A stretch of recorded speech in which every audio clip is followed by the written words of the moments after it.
जीवन के सत्य को जानने के लिए जीवन को समझना जरूरी है।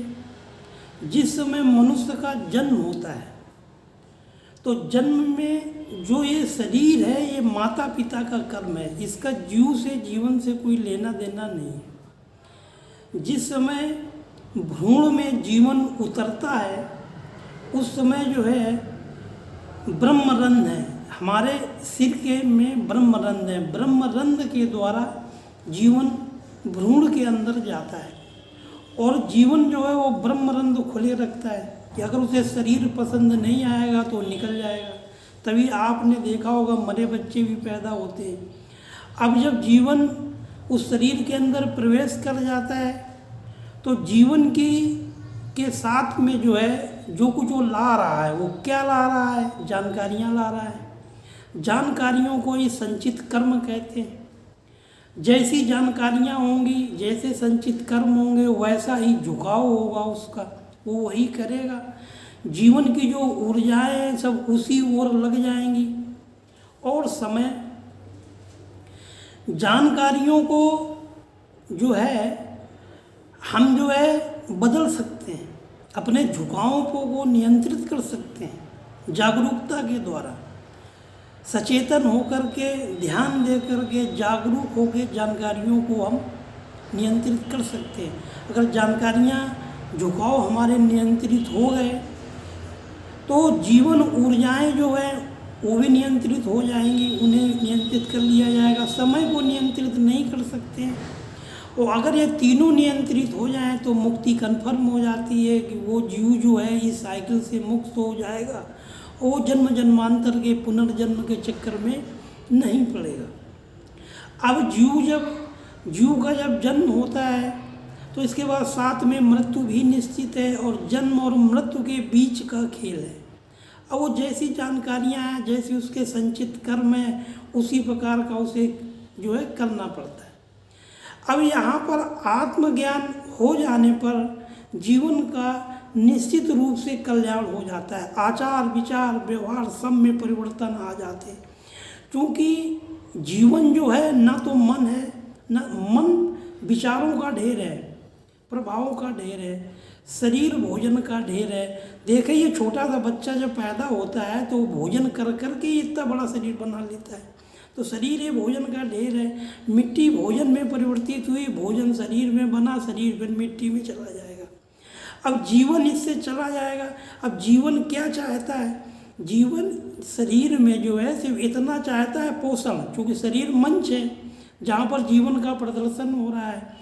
तो जीवन सिर्फ जो है पौष्टिक भोजन चाहता है और जीवन को सफलता असफलता धन दौलत से क्या लेना देना, यहाँ की बटोरी गई वस्तुओं से क्या मतलब, जीवन को कोई मतलब नहीं।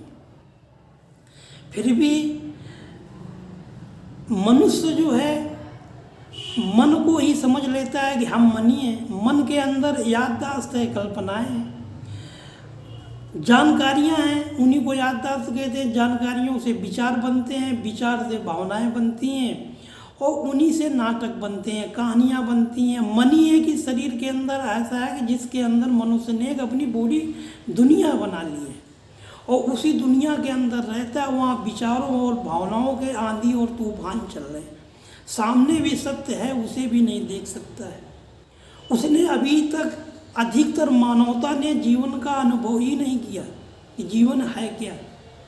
और चूँकि जिज्ञासा नहीं है, क्योंकि यहाँ पर मनुष्य जो है लाखों वर्षों से रह रहे, सभी मनुष्यों के मन में जिज्ञासाएं थी। पहले के समय में जीवित आध्यात्म थे और पहले का विज्ञान था। पत्थर तक को दिव्यता में बदल दो, शब्दों को दिव्यता में बदल दो, इस तरह प्रकार के विज्ञान जो है भारत की इस भूमि पर विकसित हुए हैं। वही सब ग्रंथों में लिखे गए हैं। अब यहाँ पर जो है जब मनुष्य को जन्म होता है तो आसपास के लोग, घर परिवार के लोग सब यही बता देते हैं जैसा कुछ ग्रंथों में लिखा है, जो कुछ वो जानते हैं। और मनुष्य ने जो है अपने समस्याओं के आधार पर जो है यहाँ पर तमाम सारे भगवान भी बना लिए हैं, जबकि वो खुद के बारे में कुछ जानता नहीं है, भगवान को उसने बना लिया। भगवान के लड़के बच्चे भी बना लिए, सब कुछ बना लिया, जबकि अपने बारे में जो है जानना सबसे पहले ज़रूरी है। क्योंकि यहाँ पर जो है अब तुम भगवान बना लिया, अब तुम्हें समस्याएं, यहाँ की समस्याओं को हल करने के लिए भगवान चाहिए कि नौकरी लगवा दे भगवान, ये समस्या हल हो जाए, वो समस्या, इस तरह के भगवान बनाए, ये असत्य है, ये 100% असत्य है। इससे जीवन का कल्याण भी नहीं होना है, न जीवन का विकास होना है। जीवन का विकास सत्य से ही होगा, सत्य के जब हम संपर्क में रहेंगे। हम अगर सत्यवादी बने तो जीवन का 100% विकास है, लेकिन अगर सत्यवादी हम यहाँ नहीं बन सकते हैं तो आसपास के वातावरण में या समाज में आप सत्यवादी नहीं बन सकते हैं, तो कम से कम अपने लिए सत्यवादी बने, खुद के दुश्मन न बने। खुद से जरूर सत्य बोले कि सत्य क्या है, और खुद ही सत्य की खोज भी करें कि आखिरकार सत्य क्या है। जब आप सत्य के संपर्क में रहेंगे तो रास्ते जरूर बनेंगे, जीवन का आप अनुभव करेंगे। मन में आपने जितने सारे नाटक बना लिए हैं, नाना प्रकार की कहानियाँ, नाना जितने प्रकार का मनुष्य या जितने मनुष्य पृथ्वी पर रहते हैं, करीब जो है 7.5 अरब रहते हैं, तो 7.5 अरब दुनिया मान करके चलो यहाँ पृथ्वी पर है। हर मनुष्य अपनी दुनिया में रहता है, वो अपने विचारों में, अपनी भावनाओं में उड़ा करता है, जितनी उसके पास जानकारी है उसी जानकारी से वो विचार बना लिया, भावनाएं बना लिया, सब राय बना ली, और इसके बाद में पूरा भगवान बन के यहाँ पर बैठा है। जबकि सच्चाई में अगर हम अपने जीवन को जानना चाहते हैं तो इसके जो है जीवन के जब सत्य को जानना चाहते हैं तो सत्य तो खोज से ही पता चलेगा, क्योंकि यहाँ पर सब मनुष्य ही रहे और मनुष्यों ने ही सत्य को खोजा है। जैसा खोजा उस समय जो तकनीकें थी, जितना उनके पास में माइंड था, उसी को ग्रंथों में लिखा है। और अगर आप जीवन के सत्य को जानने के 2 ही प्रकार हैं, एक तो दिए गए स्पष्टीकरण को मान लो, जो स्पष्टीकरण ग्रंथों में, शास्त्रों में, किताबों में लिखा हुआ है। किताबें यहाँ पर 2 ही प्रकार की हैं, या तो साहित्य है, साहित्य पूरा काल्पनिक है, और एक इतिहास है। इतिहास और साहित्य के अलावा दूसरी कोई पुस्तक है ही नहीं यहाँ पर, और यहीं की सब जानकारियाँ भरी हुई हैं। तो आप जीवन से परे का अनुभव ऐसे कर ही नहीं सकते। जीवन से परे का अनुभव करने के लिए हमें सत्य का ही मार्ग जो है अनुसरण करना होगा। सत्य का हमें जब अनुभव होगा, जब हम बैठ कर के सत्य का अनुभव करें, और ये जो हमारी आँखें यादों से भरी हैं, कान यादों से भरे हुए हैं, जीभ यादों से भरी हुई है, नाक यादों से भरी हुई है, हमें अपने आप को जो है एक अलग प्रकार की आँखें भी विकसित करेंगे। वो आँखें विकसित हो जाती हैं, अपने आप विकसित हो जाती हैं। जब आप सत्य के संपर्क में आएंगे तब चारों तरफ सत्य दिखता है, और असत्य दूर से दिखता है कि ये असत्य है। और असत्य का प्रचार प्रसार करना, असत्य में डूबे रहना, कभी आप जो है सुख, समृद्धि, खुशहाली, ज्ञान, आत्मज्ञान का अनुभव ही नहीं कर सकते हैं। 24 आप देखते होंगे अधिकतर मानवता सर लटकाए घूम रही है, जबकि फूलों को देखो, वृक्षों को देखो, अन्य जीवों को देखो, सब आराम से जी रहे हैं, क्योंकि वो सत्य के संपर्क में ही नहीं है। वो असत्य जो काल्पनिक है वो असत्य है, पूरा कल्पनाएं असत्य होती है। मन में कल्पनाओं के अलावा क्या है, और मन में कोई भगवान थोड़ी ना आ जाएंगे। भगवान के लिए जो है शिव ने जो रास्ता बताया हुआ है कि यौगिक विज्ञान में कि 114 चक्र हैं, उन चक्रों को सक्रिय कर लो तो आप जो है सृष्टा से जुड़ जाओगे, और इसके बाद में आप सृष्टा का अनुभव करोगे। यहाँ पर क्या है, कुछ भी गलत कुछ भी सही नहीं है, क्योंकि सृष्टा और सृष्टि 2 ही यहाँ पे रहते हैं।